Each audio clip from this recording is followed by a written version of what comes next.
Tell us what's going on with the tea parties now. I mean, we were certainly following what was going on there, but I understand you've got a new look at something that's maybe going on there. Well, I don't know if the original coining of the term is mine or not. If it turns out that someone else has come up with it before, I will happily cede credit. But what I want to avoid is tea-jacking by tea-jackers. And what I mean by that is that I see a wonderful liberty movement that's happening in this country right now. I see a people awakening, and I see a people rising up in anger against very real abuses against freedom. And what I want to not see happen is see the same old people who have let us down and betrayed us in the past and or not done anything when we've entrusted them with power, take over leadership positions within this movement, particularly if some of the people that are just now getting into it aren't really that familiar with the background. And, the issue, James, it's not about health care. It's not about federal spending. It's not about guns. What it really boils down to is it is about freedom, and it is about the best guarantor that we've found for that freedom, which is the United States Constitution, and fidelity on the part of our political servants to maintain their oath of office and their allegiance to that Constitution and not taking more powers onto themselves than they have been delegated. So it's incumbent on us as American citizens, number one, to know our rights so that we can do as Patrick Henry told us to and jealously guard them. And it's up to us to know the Constitution, to read it, to know what the enumerated powers are, to know what the checks and balances are, to understand what the 10th Amendment movement is about, and to not allow people who can say the right words, the Elmer Gantry carnival barkers that come in and they know all the right buzzwords and they wave the flags and you get the emotions of the crowd going. But when it really gets down to it, what are they really saying? If it's platitudes, we can't afford to let them take over the movement. If they're actually people of substance who understand liberty and are people who are leaders who are worthy of following, then it seems to me they will not mind a little scrutiny, and they won't mind if we kick the tires a little bit and find out if they truly know what they're talking about. You're absolutely right, David. Let me jump in here because I don't want people to miss this part. You have come up with several questionnaires, certainly one that would go to NRA board members, and I did send that out, by the way. I sent that out, and I haven't had a reply yet, but I think that election is today. But you also, more importantly, have put one together for politicians.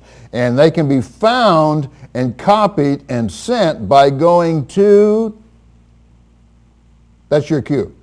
Oh, okay, duh, davidcodrea.com, and if you just then in the search bar type in gun rights political questionnaire, you could certainly find it there. And also there is a political questionnaire archive that is in the drop-down menu that is on it would be your right side of the page if you were looking at the screen. And what I just did was, and what prompted this is that I saw in the news that there is a new organization affiliating itself with the Tea Parties, and it's called Liberty Central. Now, I want to qualify before I start talking about this that I don't know these folks, and the last thing in the world I want to do is throw sand under, on a good venture here, if in fact it turns out to be one. It's founded by Virginia Thomas. She is the wife of sitting Supreme Court Justice Clarence Thomas, who has a reputation as being a conservative and a constitutionalist. And what they purport to do is essentially be kind of what they call a big tent type of clearinghouse for the liberty movement. That right there gets my antenna up because we've seen what's happened with the big tent Republicans that are so intent on building coalitions that it seems that there are plenty of rhinos in the center ring and there's no room for the elephants anymore. And so what I wanted to do is I wanted to find out, particularly because they're talking about putting out voter scorecards. Well, what are you going to be scoring politicians on? When you advise us that we should vote for this politician or that politician, what are the criteria that you're using? And does Liberty Central actually understand what my concerns as a gun owner are?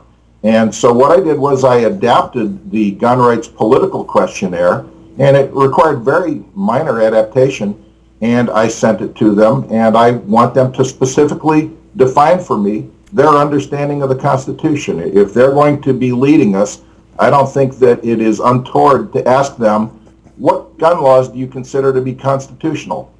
What gun laws do you consider to be unconstitutional? Okay, do we have a right to carry? Do we have a right to firearms of military pattern, i.e. what the federal government wants to call assault weapons? Various questions along those lines. And what criteria will you use in terms of evaluating the politicians that you're recommending to us? And so far, and to their credit, they're new, and I'm sure they're getting plenty of inquiries, so they may not have time to just jump on things that we send them and snap our fingers and expect a quick response. But I have made it a public record that I've asked them some specific questions that will not allow for equivocation, and so they will either answer them, and we will get a chance to assess their answers and whether those comport with our understanding of what our right to keep and bear arms is all about, and or they will ignore it, and or they will do what some politicians have done, and they will return some platitudes, the big but Second Amendment crowd, the I support the Second Amendment but, with all of the infringements that always seem to follow that.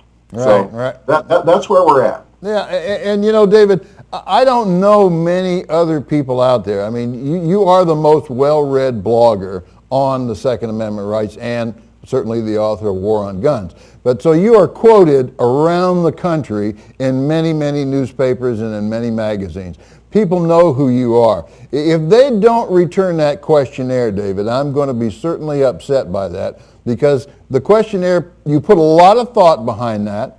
If someone were to ask me to put one together, I'm quite sure that my whole staff couldn't come up with something as well written and as well phrased as that questionnaire is. And again, folks, take the time to go davidcodrea.com and look at this, because this is an important questionnaire that you can use in local elections. It doesn't have to be a national election, and it needs to be distributed. You did a wonderful, wonderful job on that, and I truly want to give you all the credit on that, David. You did a real good job on that. And as far as the T-Jackers go, anytime there's a gathering of people, and I think it's a perfect phrase, and we're giving you credit for it. I don't care what anybody else says. Whenever you put that many people together and it's political, you're going to have politicians all of a sudden jump on board and get their faces in there. But if you look at their record, and that's what you point out in the blog, David, if you look at their record, go back a little ways and find out what they were, what were they voting on a year ago? What were they voting on 2 years ago? You find out that these people are, in fact, many of them, I'll say all of them, but many of them are exactly what you're coining them as T-Jackers, and we need to be careful of that. Now, the other thing I do want to say, though, before I let you go, David, is I would guess, and viewers, if you disagree with me, let me know, but I would guess that people now know more about what the Constitution says, probably within this last year, than they ever have previous to that. I mean, how many of you know the 9th Amendment, for instance? The 9th Amendment, and I probably didn't give a lot of thought to it until just recently, grants rights that are not, it's worth reading, and I'm sure that you'll probably have something in your blog about the 9th Amendment, but I am quite sure that more people know now about what's written in the Constitution than they ever have in the past, and it's thanks to guys like you, David. Well, I'm going to step in real quick. I didn't last time because you were saying nice things about me, and you're saying nice things about me again, and thank you. I get my share of kicks. But you're going to hear from at least one of our friends on using that word grants. So anyway, I appreciate it, James, and look forward to talking to you next week.